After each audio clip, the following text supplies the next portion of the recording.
Usaha untuk mengatasi permasalahan soal netralitas ASN dalam pemilu mendatang, pemerintah Provinsi Sumatera Selatan dalam hal ini Inspektorat berkoordinasi dengan Bawaslu Sumsel untuk melakukan pengawasan.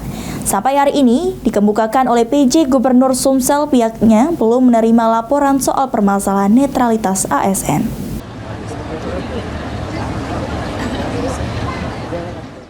Netralitas ASN dalam pelaksanaan pemilu mendatang menjadi perhatian pemerintah Provinsi Sumatera Selatan untuk melakukan pengawasan. Oleh karenanya, dalam melakukan pengawasan, pemerintah Provinsi Sumatera Selatan melalui Inspektorat berkoordinasi dengan Bawaslu. Disampaikan oleh PJ Gubernur Sumatera Selatan Agus Fatoni, sesuai PP nomor 94 tahun 2021, ASN yang melanggar netralitas dalam pelaksanaan pemilu maupun pilkada akan diproses dan dijatuhi sanksi sesuai tingkat pelanggaran.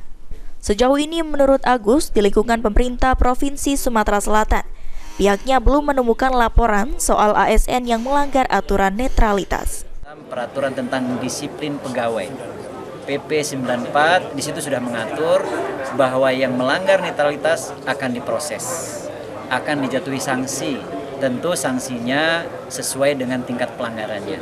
Ada sanksi ringan, sanksi sedang, dan juga sanksi berat. Prosesnya kalau terkait dengan kepemiluan itu ada di Bawaslu. Sejauh ini menurut Agus, pemerintah Provinsi Sumatera Selatan telah melakukan komitmen terkait netralitas ASN selama proses tahapan pemilu maupun pilkada mendatang. Firman Hidayat, PAL TV.